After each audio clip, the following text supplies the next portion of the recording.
Tom writes, I'm headed to Kona. He got his own legacy slot a few years back and finally heading to Kona this year, which is it's returning to the Big Island at the end of the year. Now that I'm riding more outdoors, please share any suggestions for riding with strong head and crosswinds. I bring this up because they're having the Ironman World Championship in St. George this year, which is happening this weekend, as opposed to on the Big Island. So you've been to Kona a number of times. Can you do anything that simulates, or how do you adapt to the headwinds and crosswinds of the Big Island? Yeah, that's, I think, the biggest battle, at least I face as an athlete. My biggest struggle is those headwinds, more importantly, the crosswinds, especially on the Javi section. You start your climb to Javi. It's the only real climb in the course. It's on I believe it's the southernmost part of Kona. And it could just be a dead-on headwind during the climb. It could be a headwind on the descent, but you will experience crosswinds, and trying to stay on the bike in a crosswind, especially if you're a smaller athlete, is a little bit more difficult. And there are some things you can do to prepare. Number one, within your training, if it's a safe wind to train in, don't be shy and try and train indoors if it's a windy day. I mean, we're talking winds, less than 30 miles an hour. You don't want to go out when it's 50, 60, 70 miles an hour like I hear it is sometimes in Colorado. But make sure you know what a crosswind feels like and a headwind and a tailwind feels like, because as you get more accustomed to riding in different wind conditions, then you know what kind of gear you want to be in. You know how, if you're training with a power meter or a heart rate monitor, or just on a rate of perceived level of effort, you kind of understand what's going on with those metrics as you're pushing into the headwind, as well as you're pushing into a tailwind. You don't want to be on a course and be like, oh, I'm fine, I'm going 25 miles an hour. If you are going 25 miles an hour, chances are high when you turn around, you could be going 10 miles an hour. Mm-hmm. So just understanding what wind can do for your speed, especially as a beginner. Also, you want to be, kind of a small, compact, as best you can into a wind. You don't want to be like this big person sitting up on your bike, creating a lot of drag, because then there's more chances for you to kind of get hit or knocked over with a crosswind. You want to know what you need to do to maintain a level of bike handling and being comfortable, and where to position your hands on your aero bars or the regular handlebars of your bike.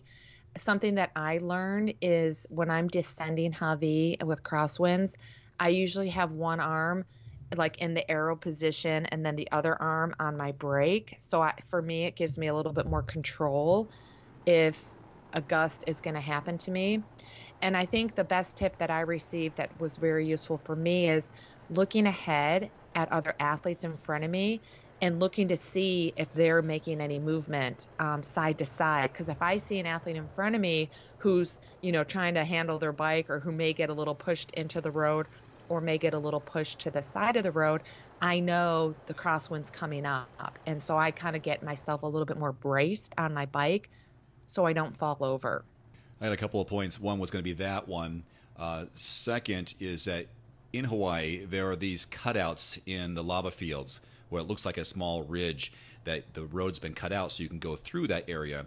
On that back end of that, you'll have a wind that surprises you. So that's something to prepare for when you go to the Big Island, that you come into these little, it's almost like a tunnel, but it's not a tunnel, but you have these little side hills on you, which is going to cut all the wind away. So you feel like, oh, it's cool. And then you exit that little section and boom, you can get hit off the side. I've done the 70.3 Hawaii, so I'm a little familiar with that part of the course, riding it in person.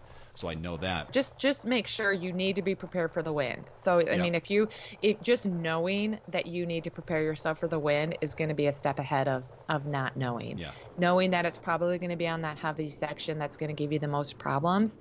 And if you can get to the race ahead of time and you have a chance to ride up and down that heavy hill, that'll give you more experience knowing what you may face on race day.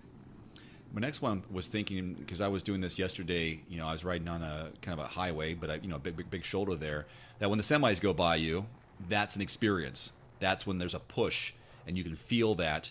And that's when you get in, hang on to the handlebars a little tighter. You slow up a little bit, sit up a little higher for those crosswinds. Similar to a Hmm. crosswind is when a semi goes by and you can hear them coming. It's like, okay, I need to hang on to this one.